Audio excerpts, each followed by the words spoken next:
celui de Paul. Voilà, une urgence. C'est ça.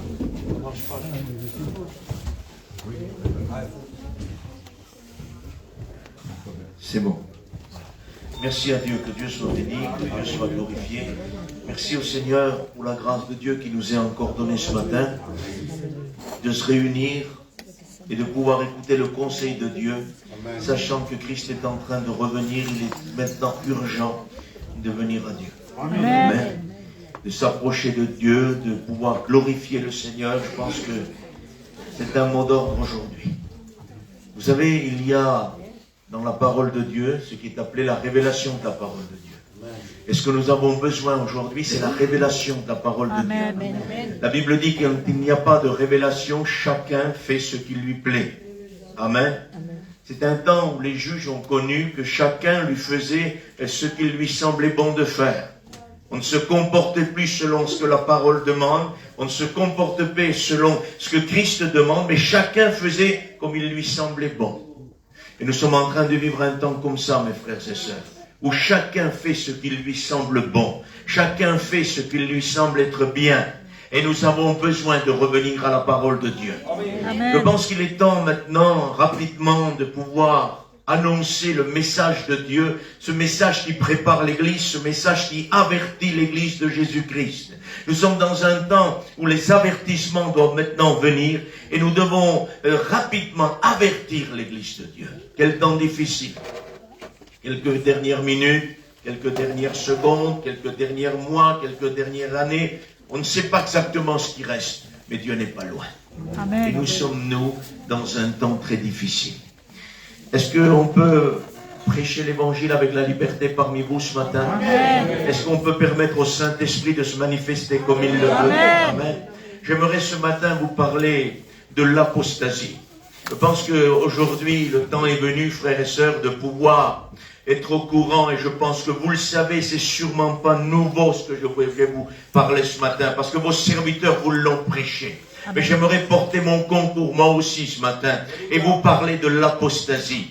Nous sommes dans un temps difficile, et ce temps d'apostasie va venir toucher les églises, a déjà touché les églises du Seigneur. Et ce qui m'intéresse ce matin, c'est de savoir qu'est-ce que c'est l'apostasie, comment l'apostasie se manifeste, et qu'est-ce que l'apostasie fait, comment l'apostasie nous dirige, comment l'apostasie nous fait arriver. Nous avons besoin, plus que jamais maintenant, que le message de l'apostasie soit écouté du haut des estrades, pour que les chrétiens et les chrétiennes sachent où nous en sommes aujourd'hui.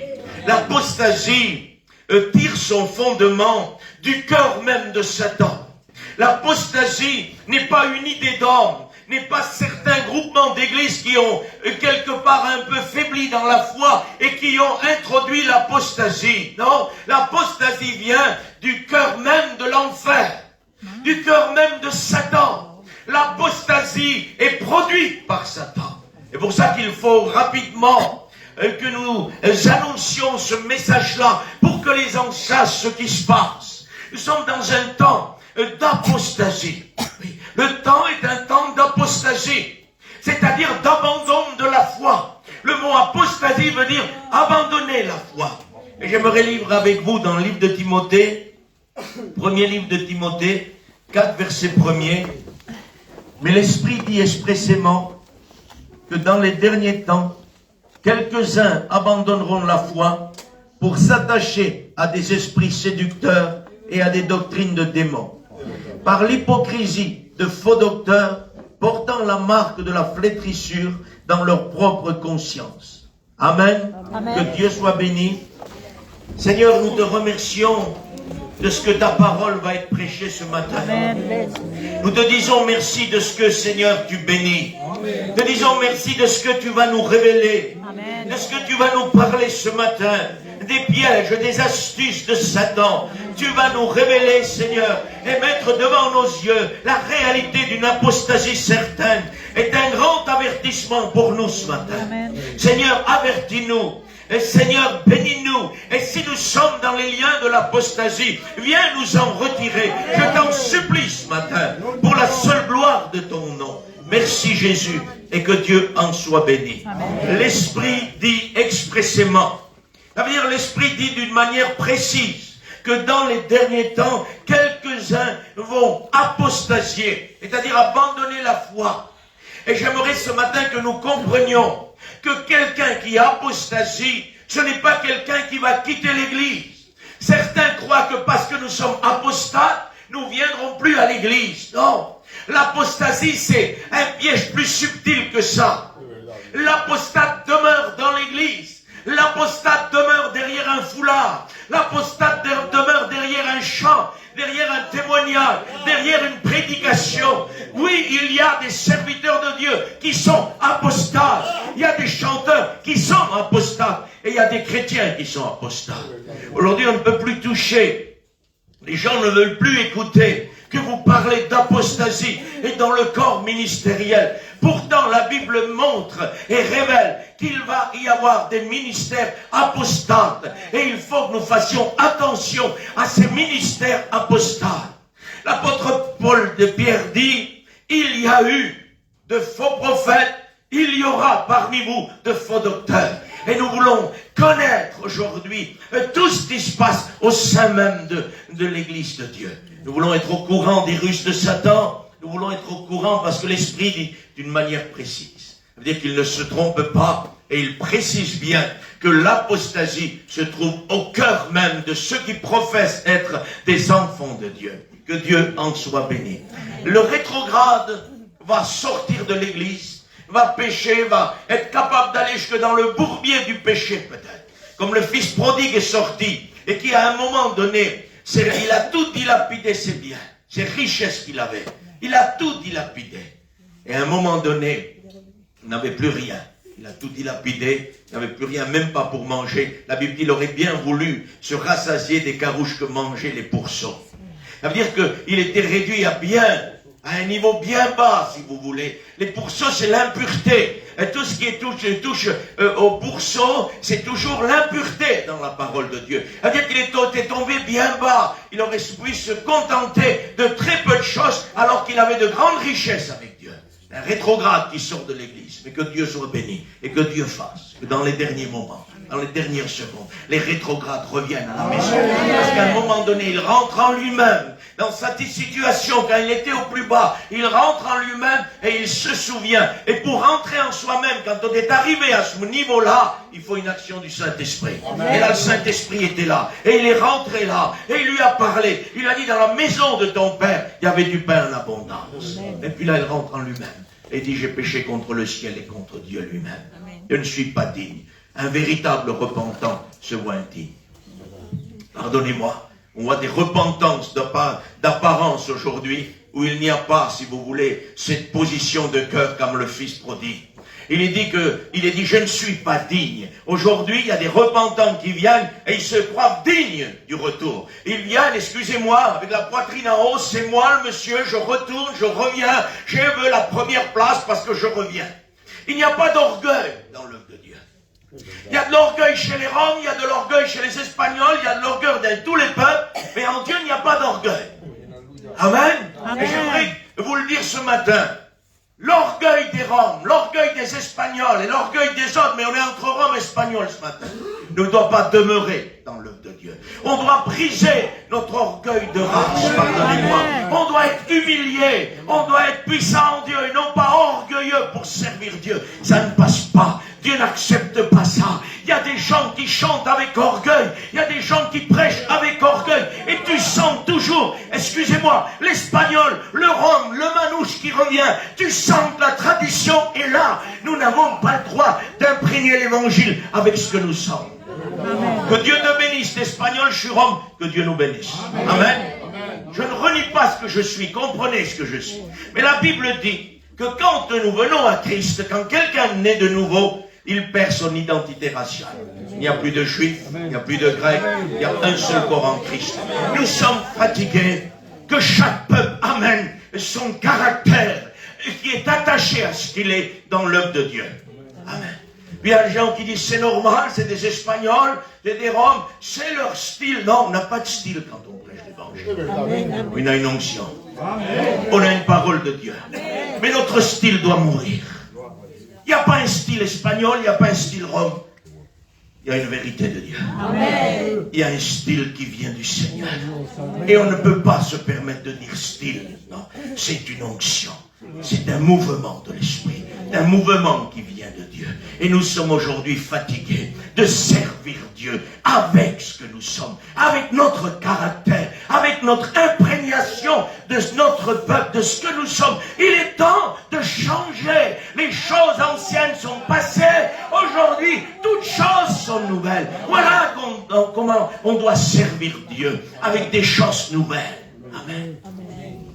Celui qui volait ne vole plus, travaille de ses mains. Celui qui était orgueilleux n'est plus orgueilleux, il est humilié pour travailler pour Dieu. Amen. Et tu peux rajouter toute ta vie et ma vie derrière. Il y a une transformation. On amène notre personnalité dans l'œuvre de Dieu. Et c'est une racine d'apostasie, ça. Parce que dans l'apostasie, on ramène toujours le caractère de l'homme dans la démonstration qu'il veut donner venant de Dieu. La seule démonstration véritable que nous acceptons, c'est la puissance de l'Esprit. Amen. Nous ne voulons rien d'autre que la puissance de l'Esprit. Est-ce que nous le voulons? Est-ce que nous voulons vraiment s'éloigner de cette racine d'apostasie?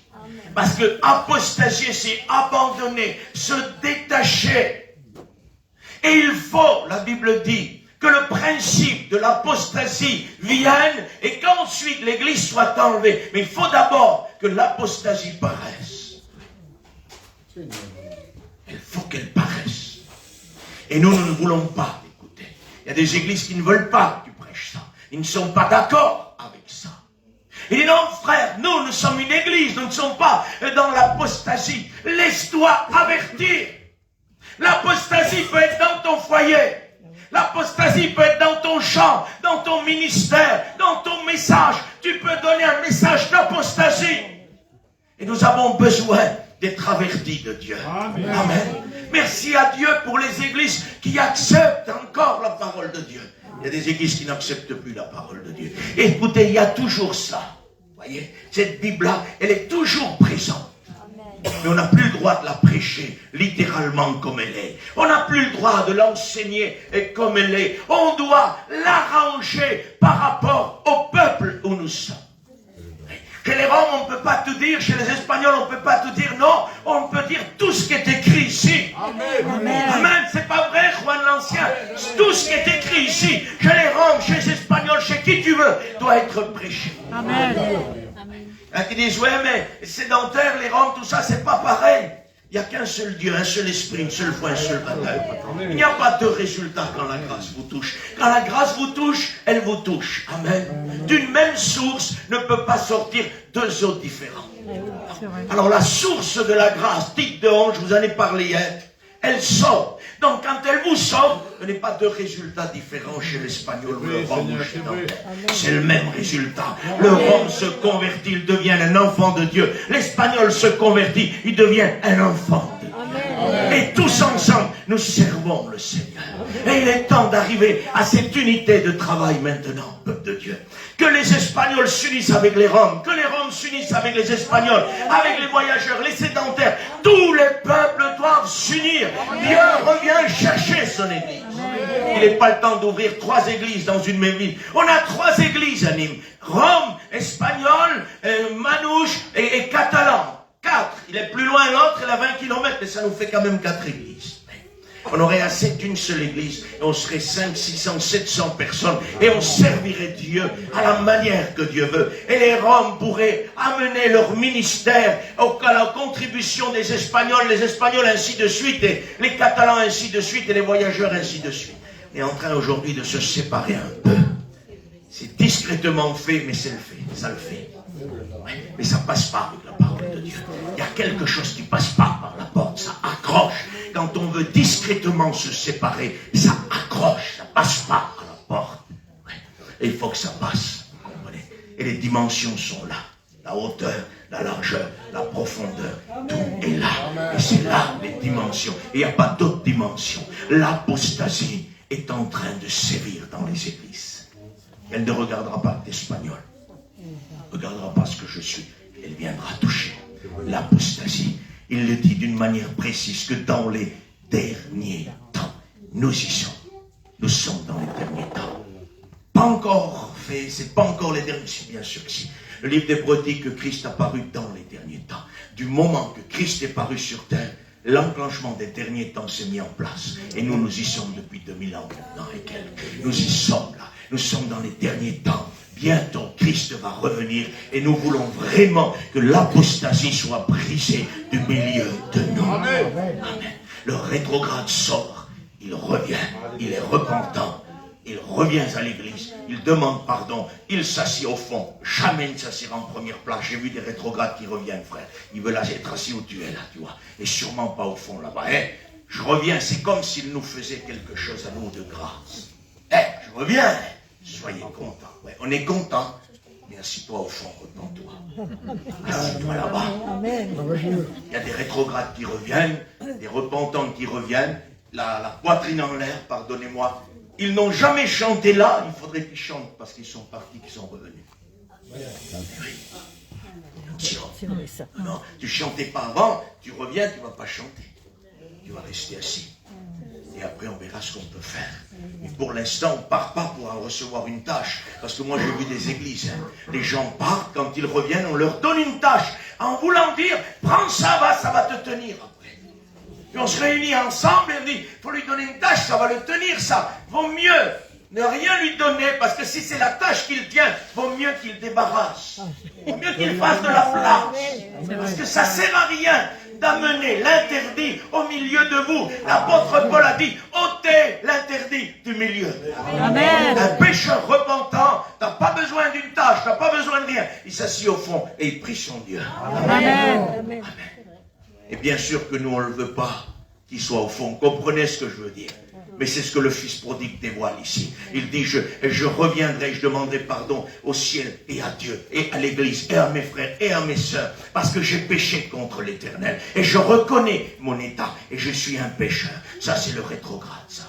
L'apostate, tu ne le trouveras jamais dehors, à côté du Fils prodigue. Jamais de la vie. Parce que l'apostate reste dans l'Église. Et c'est pour ça que c'est un piège satanique venu du cœur de Satan, l'apostasie. Parce que l'apostasie fait laisser les gens dans l'église et quelques années ou mois après, ils deviennent un instrument de Satan.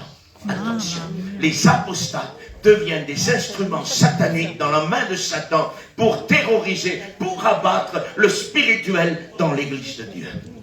Il y a toujours des gens, quand quelqu'un veut se consacrer à l'évangile, quand quelqu'un veut se donner à Dieu, qui disent, t'es quoi toi, t'es un pasteur? Ma soeur, tu te prends pour un pasteur, tu lis la Bible, tu pries, tu fais plus que les pasteurs. Laissez les gens se consacrer, laissez les gens lire la parole de Dieu, laissons les gens être bénis de Dieu. Amen. La Bible dit, vous avez donné du vin à vos Nazaréens. Vous les avez fait boire du vin. Ça veut dire quoi? Les Nazaréens, c'est ceux qui se consacraient, qui se séparaient pour servir Dieu. Et la parole de Dieu déclare, vous les avez fait boire du vin. Ça veut dire, vous les avez fait sortir du vœu du Nazaréen. Et c'est quand on dit à quelqu'un, une sœur qui vient avec sa Bible dans l'assemblée, on est en train de dire, t'es un pasteur, sœur, tu prends ta Bible. Ouais. Vaut mieux qu'elle vienne avec sa Bible qu'avec son téléphone. Ça nous gêne pas, hein, regardez bien, ça nous gêne pas. Il y a des sœurs qui filment, il y a des sœurs qui ont leur téléphone, ils envoient des messages dans la réunion, ça nous dérange pas. Mais si elle vient avec sa parole là, on va se dire, pour un pasteur, il va bientôt nous prêcher. Non, pas du tout, pas du tout, mais elle va bientôt contrôler ce qui est prêché, comme faisaient les Béréens avec l'apôtre Paul, parce qu'on n'est pas Paul, mais quand même, on peut être aussi contrôlé, hein, si Paul l'a permis, parce qu'aujourd'hui, tu me contrôles à moi. Moi, je vous conseille de contrôler ce matin tout ce que je vous dis. Vous avez la parole de Dieu. Contrôlez tout ce qui est dit ce matin. Amen. Parce qu'on a besoin de ça. On a, si vous voulez, aujourd'hui, une racine d'apostasie qui est en train de sévir au milieu des églises. Vous voulez trouver un apostate, cherchez-le derrière un foulard, cherchez-le derrière un chant, cherchez-le derrière un témoignage, cherchez-le derrière une prédication. Parce qu'un apostate est derrière tout ça. Oui, un apostate, c'est quelqu'un qui s'est détaché de Christ et qui se rattache à autre chose. Attention, apostasier, c'est se détacher de Jésus. Et pour quelle raison? Pour aller s'attacher au péché? Non. Ça serait trop subtil, ça. On ne permettra pas que quelqu'un qui vit dans le péché vienne nous prêcher, ou vienne nous chanter, ou vienne nous témoigner. On ne le permettra pas. C'est pas vrai, ça? Pas vrai, Juan? C'est de la vie. Excusez-moi, on n'est pas plus que les autres, mais il faut un minimum. On ne peut pas faire de la grâce quelque chose qui va couvrir tous nos problèmes et nos difficultés. La grâce, c'est le salut en Dieu. C'est la vie en Dieu. C'est ce que la grâce permet, ce que nous faisons aujourd'hui. Parce que si on est chrétien, c'est à cause de la grâce. On ne permettrait jamais que quelqu'un qui vit dans le péché fasse quoi que ce soit dans l'église. Mais quand on ne le voit pas, et qu'il est camouflé derrière un foulard, derrière une prédication, derrière un pupitre, parce que le pupitre, c'est beaucoup aujourd'hui. Il y en a qui sont tenus que par le pupitre. Non, pas le pupitre qui doit nous tenir, nous tenons le pupitre. Ne l'oubliez jamais. C'est tout à fait différent. Ce n'est pas le pupitre qui nous tient, c'est nous qui tenons le pupitre. Ça veut dire que notre ministère, c'est lui qui fait du pupitre ce que le pupitre est. Un lieu redoutable où Christ parle au cœur de l'église. C'est nous qui faisons ça. Parce que quand tu viens sur l'estrade, quand tu viens au pupitre pour annoncer l'évangile ou chanter ou témoigner, c'est toute ta vie qui vient avec toi. C'est tout. J'aimerais vous le dire ce matin, c'est moi qui prêche, j'aurais été mon frère, il aurait dit lui de lui. Je suis là ce matin, je vous le dis. Je ne suis pas tout seul là ce matin. Il y a mon foyer qui est avec moi. Moi pas, ton foyer n'est pas là, ouais, mais il ne vient pas tout seul un serviteur de Dieu. C'est ce que vous avez. Le poids que vous avez chez vous vous accompagnera quand vous bougez. Et si vous n'êtes rien chez vous, vous ne serez rien sur l'estrade. Si vous n'êtes rien chez vous dans le chant, vous ne serez rien quand vous chantez dans l'église. Il faut que vous soyez quelque chose chez vous d'abord. Et quand vous serez quelque chose chez vous, alors vous serez quelque chose sur l'estrade. C'est-à-dire qu'un homme qui se lève sur l'estrade, ou quelqu'un qui chante ce que vous voulez, doit porter sa vie. Amen. C'est ce qu'il est dehors qui montrera ce qu'il est sur l'estrade. Vous n'êtes rien dehors, vous ne serez rien là. Vous amènerez, j'amènerai mon caractère, mon orgueil et tout ce que j'ai en moi pour essayer de faire passer la chose comme elle doit passer. Mais ça ne passera pas. Pardonnez-moi, l'orgueil a une odeur. Ça sent mauvais. Amen. On sent l'orgueil à des kilomètres. Pas besoin de voir les gens prêcher ou chanter des heures pour savoir s'il y a de l'orgueil ou pas. L'orgueil a une odeur. L'orgueil a un style, l'orgueil a un déplacement, l'orgueil a un regard. On ne veut pas des orgueilleux sur nos esprits. Nous voulons des hommes humiliés. Humiliés, mais remplis du Saint-Esprit. Nous ne voulons pas des orgueilleux puissants. Nous voulons des humiliés faibles. Pourquoi tu dis ça, frère? Parce que l'apôtre Paul a dit, c'est quand je suis faible, c'est alors que je suis fort. Réjouissons-nous de ce qu'en étant assis là-bas, nous n'avons rien. Et quand on vient là, nous avons tout.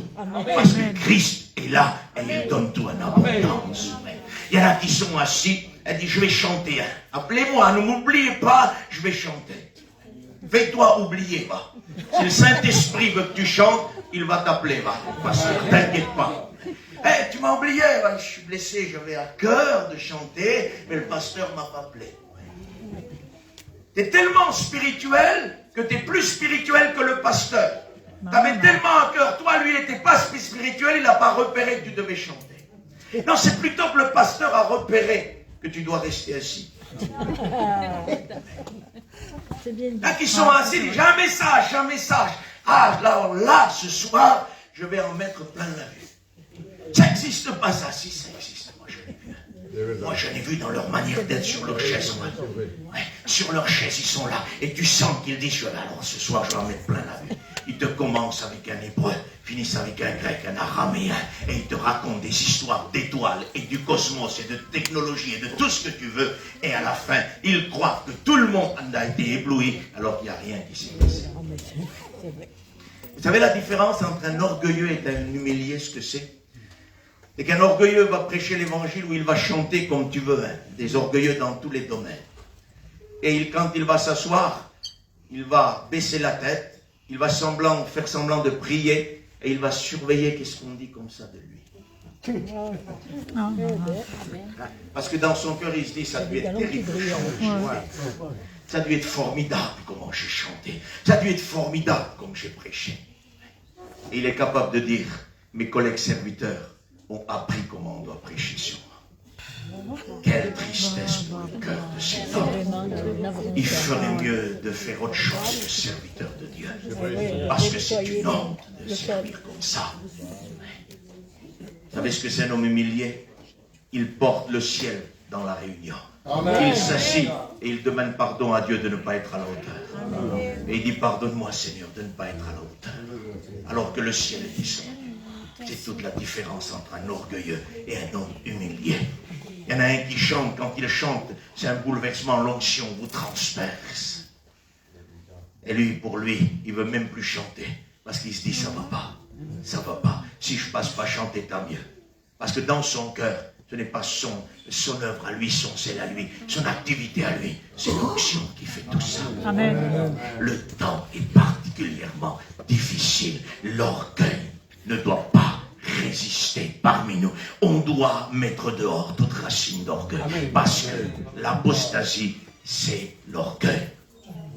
L'église de Laodicée est un modèle d'apostasie parfaite. Pourquoi parfaite? Parce qu'elle est en 7e position d'une série de 7 églises. Elle se trouve en 7 positions. Et le chiffre 7, c'est la plénitude, c'est la perfection, c'est rempli, c'est débordé, c'est finalité absolue. Pourquoi elle est en position 7 alors? Parce qu'elle est parfaite, l'église de Laodicée, parce qu'elle a une finalité en tout, parce qu'elle est remplie de tout? Non, parce qu'elle est parfaite, elle a une finalité à 100%, elle est parfaite, elle est remplie d'une pleine apostasie. Voilà pourquoi elle est en 7e position. L'église de Philadelphie, c'est l'église qui part avec Dieu. Laodicée, c'est l'église apostate. Philadelphie, c'est l'église upostate. Upostate, c'est le contraire d'apostasie, si vous préférez. Et Philadelphie, c'est l'upostasie. Ça veut dire qu'elle est remplie de Dieu. Elle croit fermement. Pourtant, regardez ce que Dieu dit. Tu as peu de puissance, mais tu as gardé ma parole. Amen. C'est ça que je te garderai. Je viens bientôt. Garde ce que tu as, que personne ne prenne ta couronne. Une église d'upostasie remplie de Dieu. Et Dieu lui dit, tu as tout ce qu'il faut. Tu as peu de puissance, tu ne fais pas 100 missions, tu ne fais pas 200 réunions, tu ne peux pas trop prier, tu ne peux pas trop chanter, tu ne peux pas trop prêcher, tu n'y arrives pas, c'est dur, ouais, mais Jésus est là, tu gardes sa parole. C'est ce qui compte. Parce que ce qui compte, c'est pas que tu peux beaucoup prêcher, que tu peux faire beaucoup de missions, que tu peux faire tant et tant et tant. Non, ce qui compte, c'est garder la parole. Et Dieu ne regardera jamais à ce que tu fais dans ton activité pour valider ta vie spirituelle. Ça sera toujours l'attachement de ta vie spirituelle et de ma vie à la parole de Dieu. Amen. À la parole de Dieu. On regardera toujours, est-ce que je suis attaché à la parole de Dieu ou je suis attaché à l'activité? Parce que notre activité ne peut pas dépasser notre intimité. Nous devons avoir plus d'intimité avec Dieu que d'activité. Il y en a qui travaillent tellement qu'ils n'ont plus de temps pour prier. Ils sont en danger. Ils sont en danger. On m'a dit un jour, frère, je ne peux même plus prier, même plus me mettre à part, tellement que je fais des réunions. Je fais plus de 10 réunions par semaine, plus de 2-3 réunions par jour. Parfois, je ne peux même plus prier. Assis-toi. Assis-toi, va. Repose-toi. Parce que Jésus a dit, ils allaient beaucoup et venaient beaucoup. Il a dit, venez dans un lieu écart et reposez-vous maintenant là. C'est-à-dire qu'à un moment donné, un homme ne peut pas donner ce qu'il n'a pas reçu. Un homme peut donner seulement ce qu'il a reçu. Et ce qu'il a reçu doit le donner du ciel. Ça veut dire qu'on a 6 jours d'activité. On ne peut pas avoir moins que 6 jours de consécration. Ce n'est pas possible. Il faut pour chaque activité une intimité. Et je suis gentil. 10% d'activité, c'est minimum 11% d'intimité. Parce que je suis vraiment gentil ce matin. Et notre activité devrait surpasser vraiment, vraiment beaucoup notre activité. On ne peut pas donner ce qu'on n'a pas reçu. Et si on n'est pas à part, on ne reçoit pas. Moi, je reçois en marchant, je reçois en allant au magasin, je reçois en conduisant. D'accord. D'accord. Mais moi, je te parle d'une action, une recherche. Mon peuple, rentre dans ta chambre. Jésus a dit, les pharisiens prient debout dans les coins des rues. Ils prient debout au coin des rues. Ils sont les premiers dans les synagogues. Il dit, ils prient pour être vus des hommes. Mais toi, quand tu pries, ça c'est l'église, ça. Mais toi, quand tu pries, rentre dans ta chambre, ferme la porte. Et le Père qui verra dans le secret sera là, il te récompense. Amen. Les hypocrites, les pharisiens prient debout au coin des rues. Ouais. Ça ne peut pas nous arriver, ça, aujourd'hui. Hein. Vous n'avez vu personne, vous, aujourd'hui, qui peut prier au coin de rue pour être vu. On n'en voit pas, ça. Oui, mais le coin des rues a changé dans la technologie aujourd'hui. C'est les réseaux sociaux, ça. Eh oui. Debout au coin de rue, c'est ceux qui prient le matin sur les réseaux sociaux et qui ne prient pas tout seuls avec Dieu. Ils allument leur caméra, prière pour le Seigneur, on va prier. Ils prient 5 minutes, ils éteignent leur appareil, ils ne le rallument plus jusqu'au soir à la deuxième session de prière en plein réseaux sociaux. À la vue du monde entier, ils exposent leurs prières. Et ce sont les pharisiens modernes d'aujourd'hui qui veulent que le monde entier voit que eux, ils prient. Quand tu pries, rentre dans ta chambre. Amen. Rentre dans ta chambre. Je veux prier sur les réseaux, ça fait du bien, que Dieu te bénisse. Mais quand tu as éteint le réseau, rentre dans ta chambre. Amen. Amen. Sinon, si tu ne le fais pas, éteins le réseau à tout jamais. Ça veut dire qu'il aura brisé ta vie spirituelle. Ça veut dire qu'il aura rongé ta vie spirituelle. Ça voudra dire que ta seule vie, seul contact spirituel que tu as, c'est à travers un téléphone portable. Et ce n'est pas à travers un téléphone portable qu'on a une vie spirituelle. C'est bien à travers ça. Amen. C'est à travers ça que les chrétiens ont un contact avec Dieu. Et jamais au travers d'un téléphone. On peut le faire parce que ça nous aide. Vous avez vu, on a reçu un message pour prier. C'est très bien. Merci à Dieu. Mais c'est pas pour ça que j'ai pas sorti la Bible pour prêcher. Pourtant, ça a été utile. Hein. On a pu prier pour Poulika. Mais c'est pas pour ça que j'ai dit, je ferme la Bible et puis je prends mon téléphone et je vais faire tout avec le téléphone. Non, non, ça peut nous aider, mais la Bible restera ce qu'elle est. Amen. Amen. Notre seul contact spirituel réel sera avec la Bible. Amen. Amen. Alors le téléphone, on peut être renseigné. On peut savoir des choses, et par la Bible, on peut avoir la vie. Amen. On peut être béni, on peut recevoir l'onction. On peut être visité par le Saint-Esprit. L'apostasie est en train de sévir. L'église de Laodicée est une église d'apostasie totale. Elle est remplie d'orgueil. C'est pas écrit. Non, mais c'est son caractère qui fait ressortir ça. C'est pour ça que je vous disais que ça se voit, l'orgueil. Parce que l'église de Laodicée dit, moi je n'ai besoin de rien. Je me suis. C'est pas Dieu m'a enrichi, ça aurait été différent. Il dit, je me suis enrichi, je n'ai besoin de rien. J'ai tout ce qu'il faut. Je suis riche matériellement, je suis riche spirituellement. Je prie, je jeûne, je fais tout. Alors que Dieu déclare directement, je te conseille de te repentir.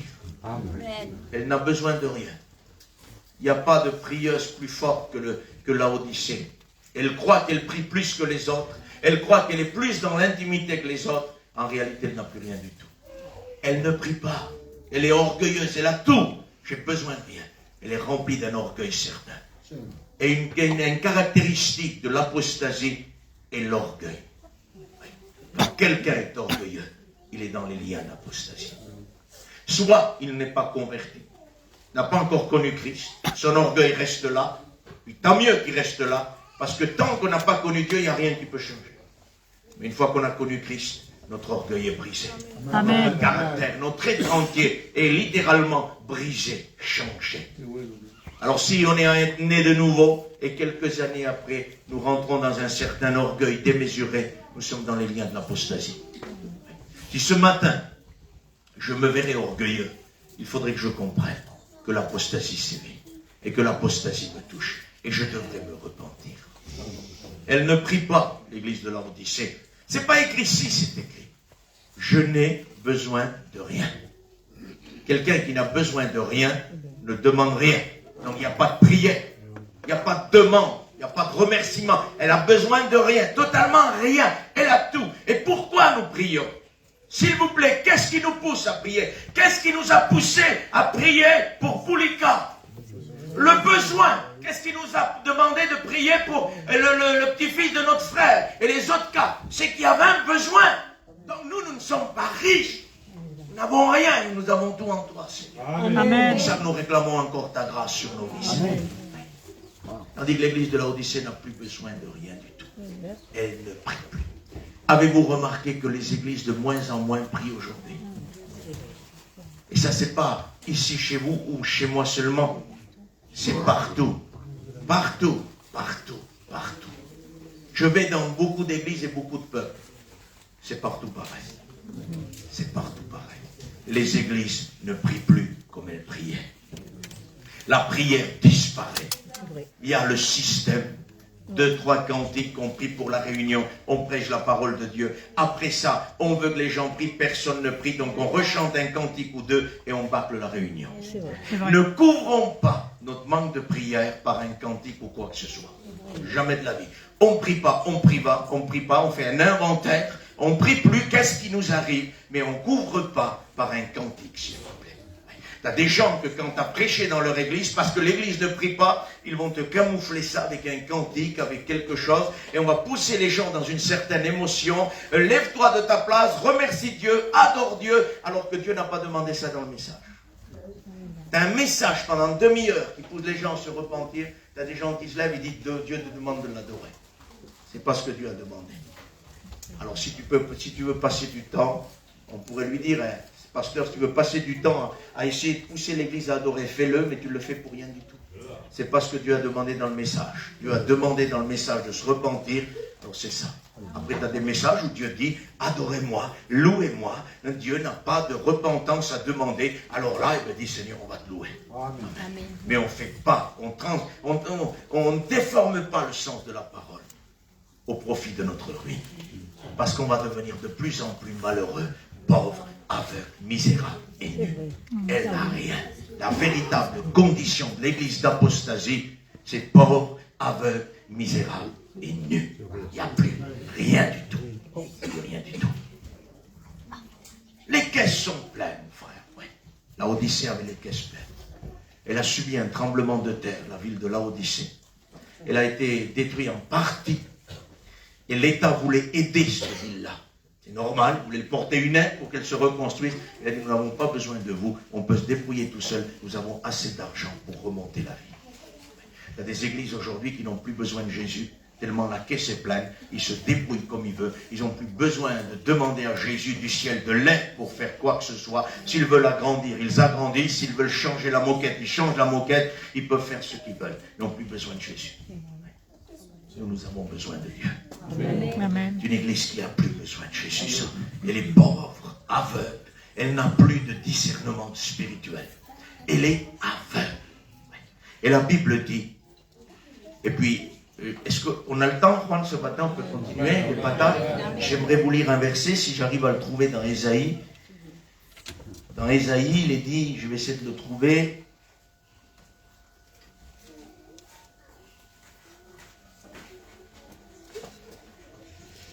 Si je ne le trouve pas, je vais vous le citer, mais j'aimerais bien le trouver, vous le lire. Dans le livre d'Ésaïe, si mon souvenir est bon.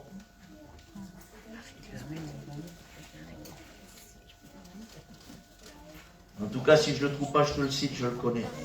Il n'y a pas de souci, mais j'aimerais te le lire. Ça y est, il est là. Ésaïe 59 et le verset 9. C'est pourquoi l'arrêt de la délivrance est loin de nous. Le salut ne nous atteint pas. Nous attendons la lumière et voici les ténèbres. La clarté et nous marchons dans l'obscurité. Nous tâtonnons comme des aveugles le long d'un mur. Nous tâtonnons comme ceux qui n'ont point de yeux. Nous chancelons à midi comme de nuit. Et au milieu de l'abondance, nous ressemblons à des morts. Amen. Amen. Nous tâtonnons comme des aveugles. C'est l'état de l'église de Laodicée. Qu'est-ce que ça veut dire tâtonner? C'est essayer de trouver un mur pour ne pas tomber. Et aujourd'hui, on voit que dans l'église aujourd'hui, on est en train de tâtonner le long d'un mur. On ne voit plus rien spirituellement. Et on essaye de tâtonner sur le mur du système qu'on a appris pendant tant d'années. Quand on ne discerne plus rien, qu'on est aveugle spirituellement, eh bien on va chanter 2 cantiques, on va se tenir à ces 2 cantiques-là. Et puis on va avancer. Et puis on va se tenir à la prière après le cantique. Et on va se tenir à une certaine prédication. On va tâtonner notre système qu'on a appris pendant tant d'années. Mais autre est notre système et autre est l'intervention de Dieu dans une réunion. Amen. Dieu veut intervenir dans les réunions. Dieu veut briser nos habitudes, notre accoutumance. Il veut interrompre nos réunions. J'ai fait une mission à Cognac, à Bordeaux, il y a à peu près 15 jours, 20 jours. Et puis j'étais en pleine prédication. Et puis en pleine prédication, le Seigneur est rentré dans le chapiteau. Je ne l'ai pas vu. Je ne vais pas vous dire que je l'ai vu. Mais j'ai senti sa résurrection. Amen. Il m'a interrompu en pleine prédication. Et il m'a demandé de prendre la place. J'ai dit au peuple, Dieu va prendre la place. Que Dieu interrompe nos prédications. Amen. Nous ne sommes pas l'église de la Odyssée qui doit frapper pour rentrer. La porte est ouverte, lui, il est le maître parmi nous. Il vient, il fait ce qu'il veut, quand il veut, où il veut et comme il veut. Amen. Il m'a interrompu. Et là, il a pris la place. Et à travers ça, après ça, Dieu a dévoilé de ce qui se passait. Pardonnez-moi l'expression, peuple du Seigneur. Mais je ne peux pas être plus poli que Dieu, moi. Vous comprenez ça? Il a dévoilé des esprits d'adultère, des esprits de souillure, plein de choses, le Seigneur a dévoilé. Est-ce que vous comprenez? Nous avons besoin que Dieu interrompe nos réunions et qu'il vienne prendre les choses en main. Vous savez ce qui s'est passé à la deuxième réunion? Le pasteur est venu me voir, il y a un serviteur de Dieu, il y a des chrétiens, que dans leur cœur, quand la réunion s'est faite, ils disaient le frère est bizarre. Ouais. Le frère est bizarre. Puis le frère, dans un cœur d'un autre, il disait c'est un menteur, c'est un trompeur, c'est du cinéma qu'il fait. Alors le frère me demande qu'est-ce qu'on fait. Il me dit tout de suite, moi je suis avec toi. Ne crois pas que je te dis ça parce que moi je suis avec toi, mais j'ai peur que beaucoup de gens, Satan leur a mis ça dans leur cœur. Il dit qu'est-ce qu'on fait? On en parle? J'ai dit on en parle. Je sais ce que je suis. Je ne suis pas un menteur. Ne fais pas du diable. Je sais en qui j'ai cru. Alors on va le dire, je dis devant toute l'assemblée. Et puis là, le frère a pris la parole. Il a dit, voilà, tel frère a eu ça dans son cœur. Satan lui disait ça. Et sûrement beaucoup de personnes ont reçu ça. D'autres personnes disaient, moi aussi, ouais. Et puis là, on a compris que Satan ne voulait pas que la bénédiction se fasse. Et puis j'ai pris la place pour prêcher. Et puis Dieu m'a demandé de dire ça. Dieu a-t-il réellement dit? Juan, j'ai dit ça 3 fois. C'est ce que Dieu m'a demandé. Dieu a-t-il réellement dit? Et puis j'ai commencé à leur expliquer que la séduction spirituelle venue de Satan voulait mettre le doute sur ce que Dieu a fait pour qu'il passe à côté de la réunion. Et puis là, le Saint-Esprit m'a rappelé. Rappelle-leur que je t'ai interrompu. Et c'est pour ça qu'il m'a interrompu. Parce que s'il ne m'aurait pas interrompu et que le peuple le voit, les gens auraient pu déformer ce qui s'est passé. Il m'a dit, rappelle-leur ce qui s'est passé. Et puis là, j'ai dit, vous vous souvenez, on vous a dit dans votre esprit, je suis un trompeur, un menteur.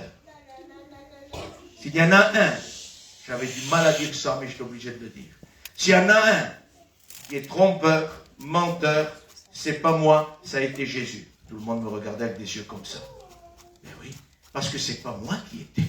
Dieu m'a interrompu et Jésus a pris la place. Et nous savons que Jésus n'est pas menteur. Alléluia. Il n'est pas trompeur. Mais Amen. il est vrai. Amen. Alors si quelqu'un doit être repris, c'est pas moi, c'est le Christ. Amen.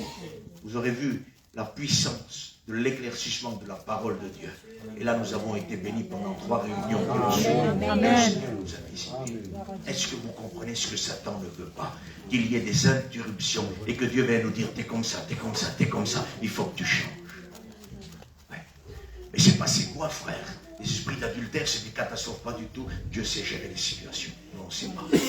Bon, c'est moi qui le dis, c'est une catastrophe. Et puis, on ne va pas s'amuser à dire ça. J'ai souvent dit ça à des jeunes qui écoutaient le message. J'ai dit, jamais ne vous amusez pas à faire ce que vous avez vu. Ne vous amusez jamais à recopier et à dire dans une réunion, il y a des esprits d'adultère où il y a ça. Parce que si ça ne vient pas de Dieu, vous faites un carnage. L'irréparable peut arriver. Alors ne vous amusez pas à ça. Dire qu'on ne s'amuse pas à ça. On ne s'amuse pas à faire les visionnaires. On ne s'amuse pas à faire le prophète. Attention. On ne s'amuse pas. C'est un territoire très très dangereux.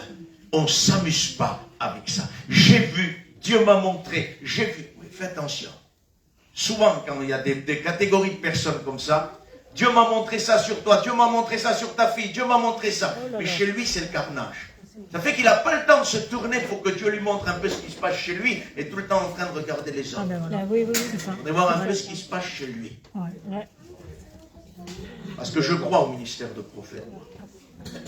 Mais le prophète doit être irréprochable Amen. dans toute sa conduite, dans toute sa morale et dans tout ce que tu veux. Et son foyer doit être irréprochable, sinon il ne peut pas être validé comme prophète de l'Éternel. Même que nous sommes dans le temps de la grâce. Parce que ne faisons pas de la grâce un prétexte pour vivre selon la chair. Je disais ça l'autre jour, la grâce de Dieu n'a pas amoindri Dieu dans sa sainteté. Dieu reste toujours le Dieu 3 fois saint. Mais la grâce nous a donné à nous la vie en Dieu. Amen. La grâce n'a pas changé Dieu. Elle nous a changé. Amen. Tout à fait différent. Dieu n'a pas bougé. C'est le Dieu 3 fois saint qui a dit si quelqu'un touche la montagne, ils seront punis de mort. Ça reste la même sainteté. Ça reste le même Dieu. Puissant, saint, inchangeable. Mais la grâce nous a changé. L'église de Laodicée ne voit plus rien. Nous tâtonnons comme des aveugles le long d'un mur. Voilà ce que nous sommes en train de vivre, frères et sœurs. Nous tâtonnons, nous cherchons à trouver quelque chose de spirituel à travers un réseau social, à travers un système dans une réunion, à travers une mission pour certains. Parce qu'il y en a qui parcourent les missions pour chercher du pain. La Bible dit dans le livre des Lamentations, les enfants demandent du pain et personne ne leur en donne. L'Église n'a pas besoin d'autre chose que du pain. La parole de Dieu. Et Dieu a dit, je suis le pain de vie. Celui qui me mange vivra éternellement. Amen. Et on leur produit aujourd'hui, plutôt que de leur donner du pain, on leur amène un hébreu, un grec, un araméen, une technologie, une théologie compliquée, qu'on ne comprend rien. Des théologiens du haut des estrades, des hommes simples, sans instruction, ont bouleversé le monde, dit la parole de Dieu. Qui sont ceux-là qui n'ont pas fait d'école, ils n'ont aucune instruction, on a dit des apôtres, pourtant ils ont bouleversé le monde. Et ce qui est arrivé dans notre mission réveil, des hommes sans instruction, ne sachant ni lire. Paillon a appris à lire sur une carte grise de voiture.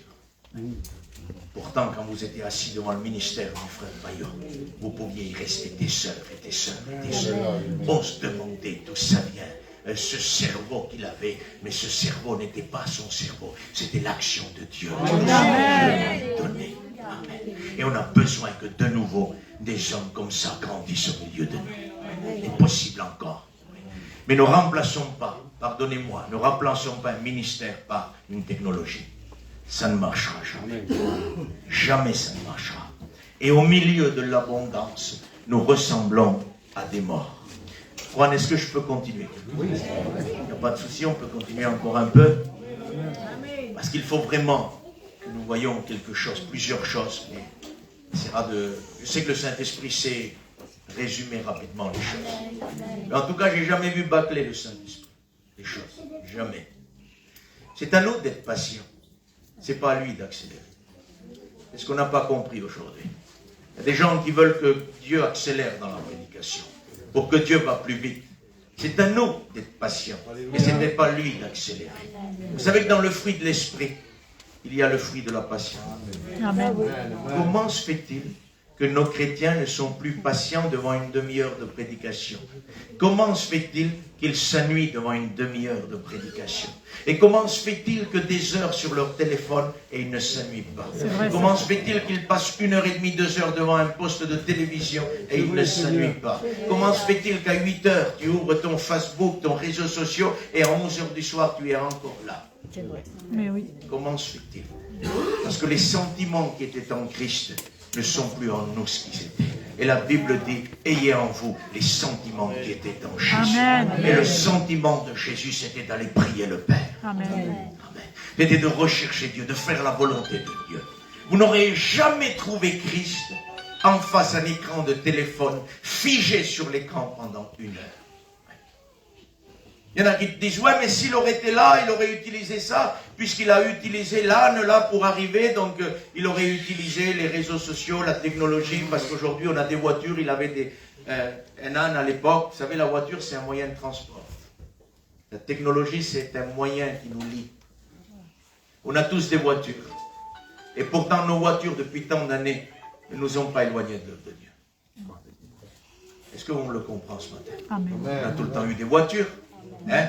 Nos anciens ont eu des voitures, Ils ont, si vous voulez, circulé en voiture et l'œuvre de Dieu avançait très bien. Comment se fait-il que depuis que nos portables et notre technologie arrivent dans l'église, l'église ne circule plus comme elle devait circuler?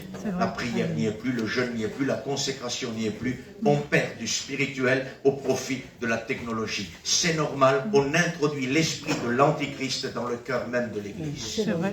C'est pour ça que ça n'avance pas. Que personne, s'il vous plaît, pour se défendre, dise que c'est pareil la technologie avec une voiture. Non. L'âne que Jésus a pris lui a servi, je ne sais pas pendant combien d'heures, je ne veux pas se dire une heure, moi, pour me tromper, Juan, mais ça l'a servi pendant un temps. Et puis il a renvoyé l'âne.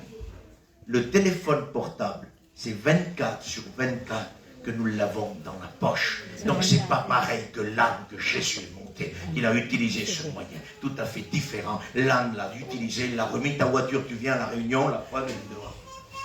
C'est pas vrai? Elle est dehors. Par contre, ton portable, tu l'as dans ta poche. Donc c'est un souci très grave au sein même de l'Église. Au sein de l'Église. Pourquoi les portables ne sont pas mis dans la voiture? Si c'est au même rang que l'âne et les voitures, pourquoi ne sont-ils pas dans les voitures? Parce qu'on ne s'en passe plus. Ça fait partie de nous-mêmes. On dirait que notre cœur bat à cause du portable. C'est vrai. On aurait dû être dans les voitures. Vous avez regardé aujourd'hui quand on part, et puis je le fais avec vous, hein. Ne croyez pas que je suis en train de vous montrer du doigt. Donne-moi mon portable.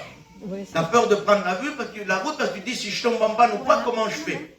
Mais avant, moi j'ai connu, Juan et les anciens qui sont ici ont connu ça avant nous. Et ils pourraient nous dire, mais avant on partait des kilomètres sans portable. C'est vrai.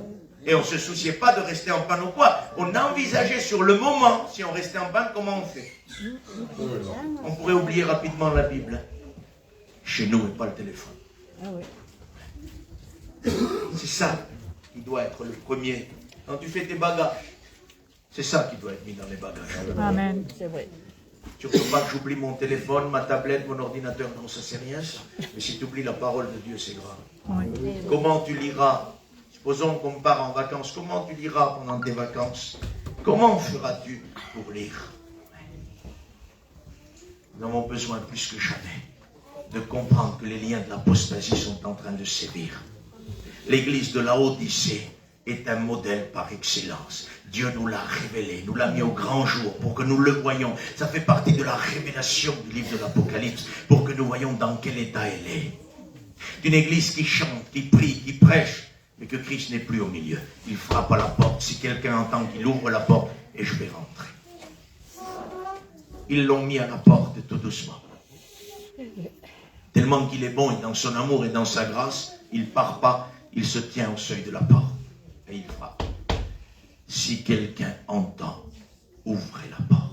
Amen. Je rentrerai et je serai dans l'intimité. Je partagerai un repas avec vous. Nous serons à table ensemble. Amen. Une intimité. Vous savez ce que le texte littéral dit? Si quelqu'un entend qu'il ouvre la porte, je vais rentrer pour combattre l'ennemi. Ça veut dire que quand une église est touchée d'apostasie, il faut vraiment ouvrir la porte pour qu'il rentre et briser les liens. Amen. Parce qu'on n'est plus capable de s'en sortir sans lui. Et un apostate n'est pas capable de s'en sortir sans Christ. Il faut qu'il ramène Jésus. Sinon, il ne s'en sortira pas. Il est pris dans les liens de l'apostasie. Un apostate, c'est quelqu'un qui se détache de Jésus. Orgueil démesuré. Plus de prière, plus de repentance. Jésus dit, je te conseille de te repentir. Plus de discernement. Tu es aveugle. Je te conseille d'acheter une onction. Un collyre pour oindre tes yeux. Le mot collyre, le mot oindre est traduit par onction. C'est-à-dire que Dieu est en train de lui dire, je te conseille de revenir à moi et que mon onction t'éclaire de nouveau. Parce que ce qui donne le discernement, c'est le Saint-Esprit en nous. C'est l'onction qui est en nous. Il dit, tu as besoin d'onction, tu ne vois plus rien, tu tâtonnes comme un aveugle. Tu essayes de t'en sortir, mais en vérité, nous sommes comme des morts. C'est ce que la Bible dit, pardonnez-moi l'expression. Il parle de mort spirituelle. Nous sommes comme des morts spirituels. Nous sommes morts vivants spirituels. Ça veut dire qu'on est là. On a juste une formalité, une forme. Dans les derniers temps, les hommes auront l'apparence de la piété, mais ils vont renier ce qui en fait la force. Éloigne-toi de ces hommes-là, dit la Bible. Ouais. Parce qu'ils auront juste l'apparence. Ils seront fanfarons. blasphémateurs, rebelles à leurs parents, amis de l'argent, ennemis des gens de bien. Éloigne-toi de ça. C'est l'apostasie. Quelqu'un qui aime l'argent et qui est chrétien, c'est un apostat. Comment ça va? Tu peux être pris par les liens de l'argent, mais tu vas dans ta chambre et tu cries au secours. Seigneur, c'est pas l'argent qui compte, c'est toi. Seigneur, je ne veux pas aimer la racine de tous les problèmes. Je veux t'aimer à toi. Amen. Parce que l'amour de l'argent, c'est la racine de tous les problèmes. Il n'est pas dit que c'est l'argent. Il y en a dit que c'est l'argent. Mais en règle biblique, c'est pas l'argent. C'est l'amour de l'argent.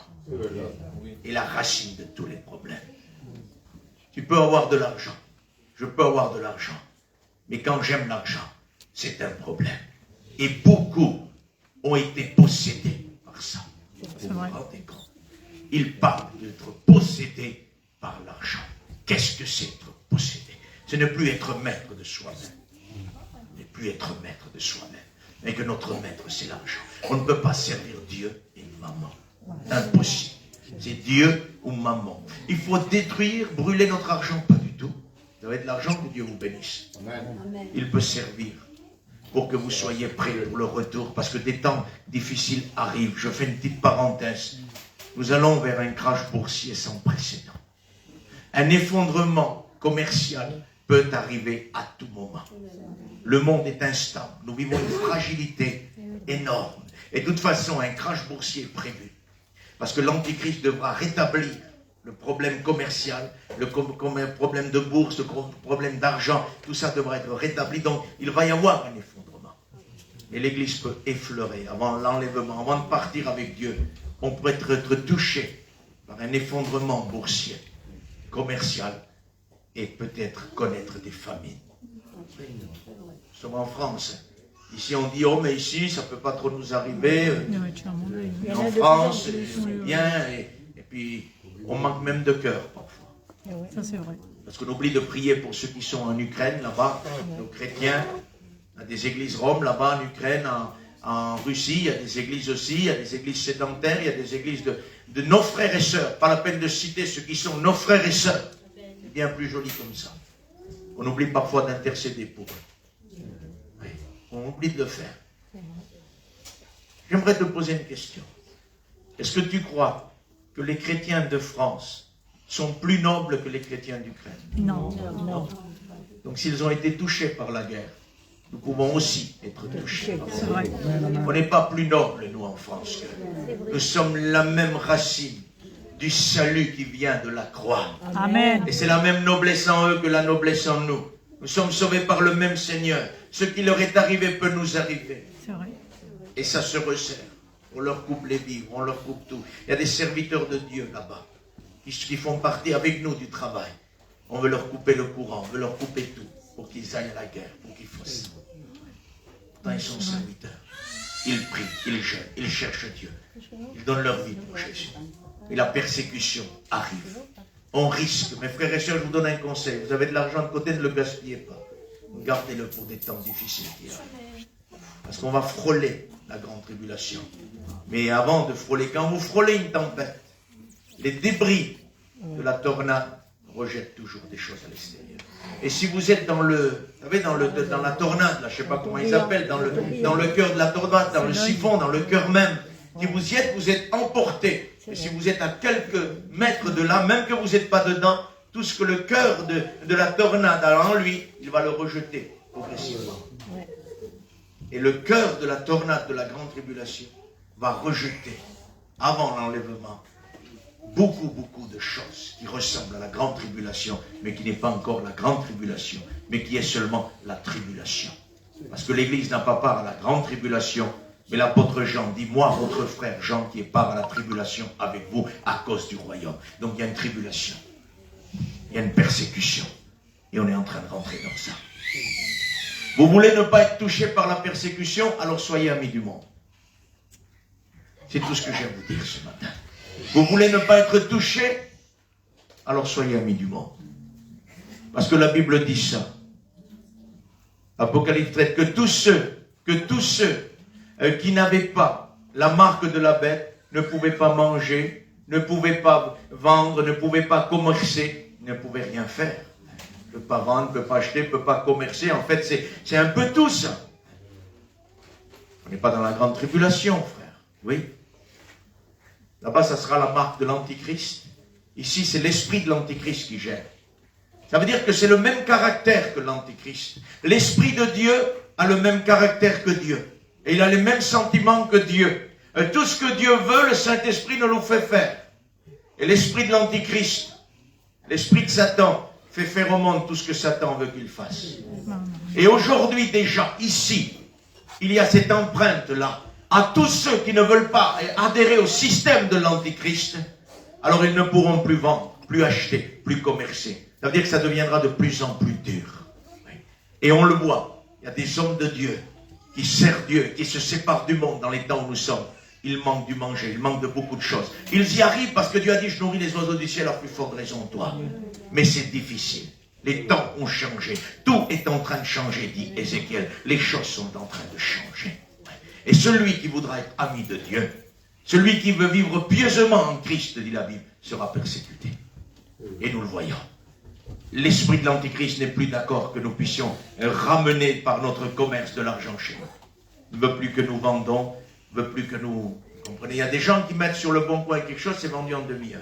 Il y en a d'autres pendant des années. Ils peuvent essayer de vendre, ça ne marche pas. On ne fait pas attention à toutes ces choses. Mais si nous contrôlerons vraiment la différence entre cette personne et cette personne-là, on verrait qu'une personne est consacrée, l'autre n'y est pas. Donc l'esprit de l'Antéchrist lui permet d'abonder et l'autre ne lui permet plus. Les vivres nous sont coupés, l'Église de Dieu. On doit dépendre de lui. Je n'ai jamais vu le juste mendier son pain. On doit dépendre de lui. Amen. Oui. Écoutez, je préfère mourir de faim que de dépendre de l'Antéchrist. Je préfère mourir de faim que ma subsistance vienne de l'Antéchrist. Je veux que ma subsistance vienne de Dieu. Amen. Nous devons dépendre de plus en plus de Dieu. Que Dieu soit béni. Je vais essayer de finir. Pardonnez-moi, je vais essayer de finir ce matin. L'église de Laodicée est une église que tu retrouves en chapitre 18 du livre de l'Apocalypse. Et là, tu entends une voix qui vient du ciel. Hier, je t'ai dit, il y a comme tout à coup un bruit qui vient du ciel. Ça, c'est le baptême du Saint-Esprit. C'est l'établissement. L'église est rentrée dans la prière. L'église est rentrée dans la recherche de Dieu, dans la bénédiction. Amen. Ici, là, c'est j'écouta une autre voix qui disait, mon peuple sortez. C'est-à-dire que là-bas, l'église est établie. C'est-à-dire que là-bas, l'église est fortifiée, l'église se sert à Dieu. Et là, Dieu est en train de ramener l'église à lui. Il dit, une voix sort du ciel et dit, mon peuple sortez du milieu de Babylone. Babylone, c'est l'église corrompue, apostate, qui va rester sur la terre. C'est l'église de Laodicée, c'est Apocalypse 18, vous la retrouvez sur la terre lors de la grande tribulation, alors que l'église n'y est plus. Apocalypse chapitre 18. Mon peuple, sortez du milieu de Babylone. Et là, tu as une Babylone commerciale, je vais finir avec ça, pardonnez-moi, prenez quelques minutes, la Babylone commerciale. Ça veut dire qu'à travers le chapitre 18, tu entends que Babylone est devenue un repère de tout esprit impur. Ça veut dire que le monde entier aujourd'hui vit sous la puissance de Satan. C'est ce que la Bible dit. Parce que si tu annoncerais ça au milieu de chrétiens apostates, légers, qui ne se resserrent plus à Christ, ils pourraient se fâcher contre toi et dire, qu'est-ce que tu es en train de nous dire? Que nous sommes dans le monde avec Satan? Non, Jésus a dit, le monde entier vit sous la puissance de Satan. Et c'est ce qui se passe à Babylone chapitre 18. Tu es devenu un repère de tout esprit impur, un repère de démons. Il y a une ville commerciale, 32 marchandises, mes frères et sœurs.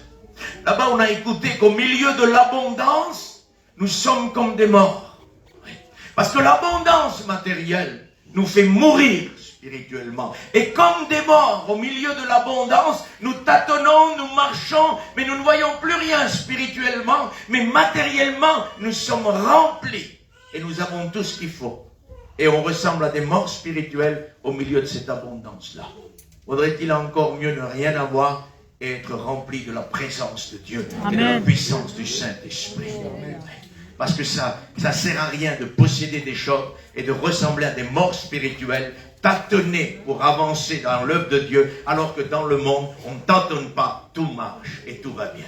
Ce n'est pas normal. 32 marchandises dans cette ville commerciale, une ville de convoitise commerciale produite par les démons. Il n'y a pas de plus grande convoitise connue dans le monde entier. Depuis que le monde est monde, il n'y a pas eu une si grande convoitise produite par la puissance des démons comme nous le connaissons aujourd'hui. À travers les marchandises qui viennent du monde entier, à travers les commandes d'Internet, d'Amazon et tout ce que tu veux, il y a une telle convoitise et c'est une ville qui est appelée Babylone, chapitre 18, une ville dont les régisseurs sont les démons. C'est eux qui dirigent cette ville-là et ils poussent le monde entier à rentrer dans la convoitise matérielle. Et on voit aujourd'hui le monde entier être convoité à 100% par les matériels. Et le plus pire, c'est que l'Église aussi est convoitée. L'Église aussi adore aller à Action, acheter des choses inutiles qui ne servent à rien. Si ma femme aurait été là ce matin, je me serais servi d'elle pour pouvoir dire tu vas à Action et t'achètes rien du tout. Mais je crois que mes sœurs, nous sommes en Christ. Hein. Donc combien de fois vous êtes allés et ça ne sert à rien. Oui, c'est vrai. Ça ne sert à rien. Mais pas c'est le reproche.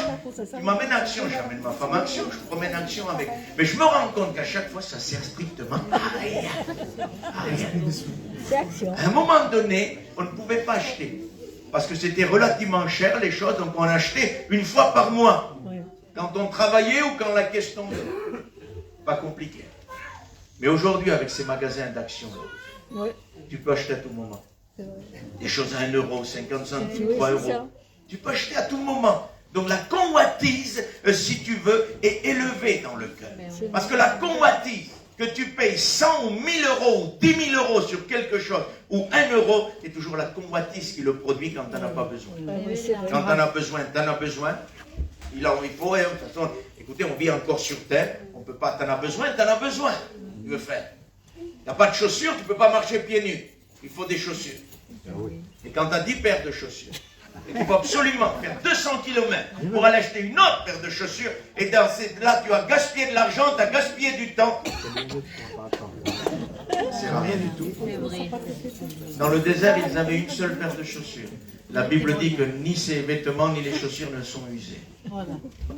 Ils ne pouvaient pas acheter. Et Dieu ne veut pas que nous soyons pris par les convoitises de ce monde. Mais il veut que nous soyons libres de choisir. On a quand on a besoin. Et quand on n'a pas besoin, ça ne sert à rien, mes frères et sœurs. Vaut mieux rester devant Dieu. Oui, mais on ne peut pas tout le temps prier. Oui, mais peut-être on peut rester dans son foyer avec ses enfants, dans la bénédiction de Dieu, parler de Dieu autour d'un café et se réjouir de la vie de Dieu que Dieu nous a donnée. Parce que Satan est toujours en train de dire, regarde ce qu'ils ont, le monde. T'as vu les voitures qu'ils ont? T'as vu les caravanes? T'as vu les maisons? Regarde comment ils vivent. Mais je dis souvent ça à mon foyer. On devrait dire à Satan, mais toi, tu sais ce que Dieu nous a donné à nous, dans notre cœur? Tu sais, toi, ce qui nous attend à nous? Parce qu'il nous montre des belles maisons et tout ça. Il nous dit, t'as rien, toi. Hein? Pourtant, tu sers Dieu. Oui, mais Dieu ne m'a pas promis une maison. Il m'a promis le ciel. Amen. Plus grand que ça. Alors je dis à mon foyer souvent, vous savez où elle est notre maison à nous? C'est la Nouvelle Jérusalem. Amen. Elle est en or pur, elle est pleine de diamants, pleine d'émeraudes, pleine de chrysolites. Jamais une maison ne sera visible comme la maison qui nous attend. Amen. Ça, c'est les biens de Dieu. C'est pour ça que la Bible dit, ne vous affectionnez pas aux choses de la terre, mais regardez aux choses d'en haut. Celles qui sont cachées en Christ, c'est là votre trésor. C'est là votre trésor. Je peux vous donner une expérience, je prie le Seigneur après. Vous me donnez ces quelques 5 minutes. Amen. Écoutez, un jour, j'étais en train de marcher sur un chemin, puis, comme chaque chrétien, je marchais, puis j'essayais de parler à Dieu. Et à un moment donné, sur ce chemin-là, je le connaissais, c'est chez moi depuis des années, puis à un moment donné, j'ai vu des constructions qui se faisaient, et des maisons qui s'élevaient. Et puis là, dans mon cœur, Satan est venu tout de suite, et il m'a dit, regarde-toi, t'as rien, toi, regarde les belles maisons qui se font. Tu aurais pu en avoir, toi, une maison comme ça. Mais tu te rends compte, pendant tant d'années, tu as tout donné ton temps pour l'évangile. Regarde, aujourd'hui, tu n'as même pas de maison. On peut me dire, c'est un mensonge qu'on ne peut pas croire, ça. Ben, j'y ai cru pendant quelques secondes. J'ai dit, t'as raison. J'ai dit dans mon cœur, c'est vrai, ça. J'ai regardé, j'ai dit, c'est vrai. J'ai rien de tout ça. Puis j'ai continué à marcher. Et puis le Seigneur là commencé à me parler. Et le Seigneur m'a dit, sais-tu la bénédiction que je réserve aux sacrificateurs? Amen. Il dit, se nourriront des offrandes que le peuple fera. Et leur nourriture sera prise directement des offrandes du peuple. Et j'étais béni, je dis, Amen, Seigneur, c'est vrai. Et puis le Seigneur continue et dit, tu sais que les Lévites, ceux qui servaient les sacrificateurs, n'avaient pas de part avec Israël quand on a réparti les continents, les divers quartiers, ou je ne sais pas comment dire, moi, les villes. Oui, les 12 tribus, oui, c'est ça. Ils ont séparé. Ils ont dit ça pour ça, ça pour ça, ça pour ça. Tu sais que les sacrificateurs n'ont pas eu de part? Je dis, oui, Seigneur, je sais. Tu sais, c'est quoi leur part? Et là, le texte de l'Écriture m'est revenu. Ils n'auront point d'héritage, mais je serai leur héritage. Amen. Si vous saviez comment ces maisons ont perdu de leur attrait à l'instant même, j'ai dit, Seigneur, tu es mon héritage. Amen. Tu es mon héritage. J'aimerais vous le dire, mes frères et sœurs, que Satan périsse avec ses maisons, avec son luxe, avec tout ce qu'il veut. Nous avons un héritage qui nous attend. C'est le Seigneur lui-même, notre héritage. Et nous serons face à lui constamment, 24 sur 24, et nous contemplerons la gloire de sa majesté, d'éternité à éternité. Que Dieu nous bénisse et que Dieu soit glorifié. Sortez mon peuple du milieu de Babylone. 32 marchandises, je m'arrête, je vais m'arrêter, tout est fermé. 32 marchandises. La dernière marchandise, vous avez de l'or, de l'argent, des pierres précieuses, du parfum, des vêtements de marque. Il y a plein de choses, il faudrait une réunion pour parler de ça. Mais il y a l'abondance matérielle du monde d'aujourd'hui. Et à la fin, la 32e marchandise, il est dit le corps et l'âme des hommes. En 32e position. Ça veut dire que pour le monde d'aujourd'hui, une âme a très peu d'importance. Elle est en 32e position. Ça veut dire que les marchandises ont plus de valeur que les âmes des hommes. Ça veut dire que acheter un terrain, acheter une voiture, acheter quelque chose est plus important que les âmes des hommes. Les chrétiens, il ne faut pas que parmi nous il en soit ainsi. Si on ne doit pas acheter une voiture pour sauver une âme, on doit le faire. Satan met les âmes en 32e position.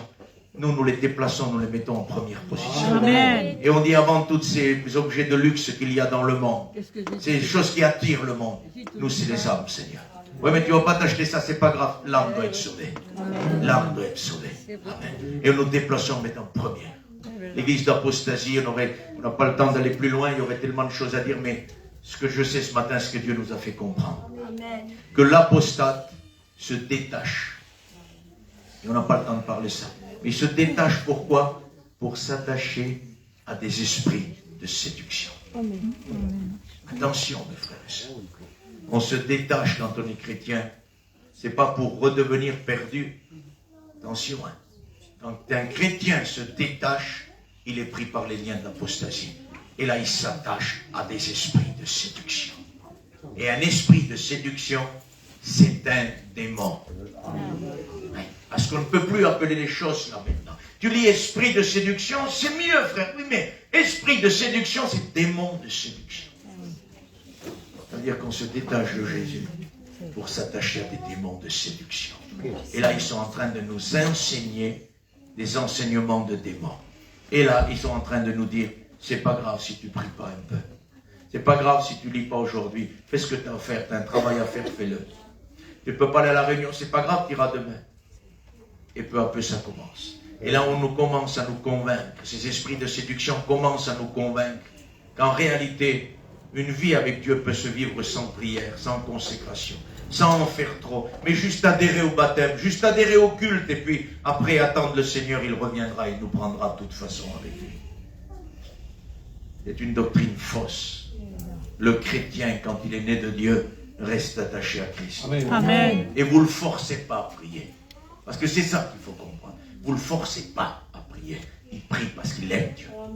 Parce qu'on ne prie pas parce qu'on a peur. On ne prie pas pour posséder quelque chose, nous possédons tout en lui. Nous avons tout. Nous prions parce que nous l'aimons. Nous le cherchons parce que nous l'aimons. Je sortirai qu'il a su la vie et je chercherai celui que mon cœur aime. Alors mes frères et sœurs, ce matin, de nouveau, cherchons celui que notre cœur aime. Brisons les liens d'apostasie. Brisons toutes choses. À travers la réunion de hier et de demain, il y a des choses qui se font. On a la possibilité de bénir et de pouvoir revenir à lui. Arrêtons avec la convoitise. Arrêtons avec ce monde. Il est temps de rentrer dans sa chute. Amen. Seigneur, notre Père et notre Roi,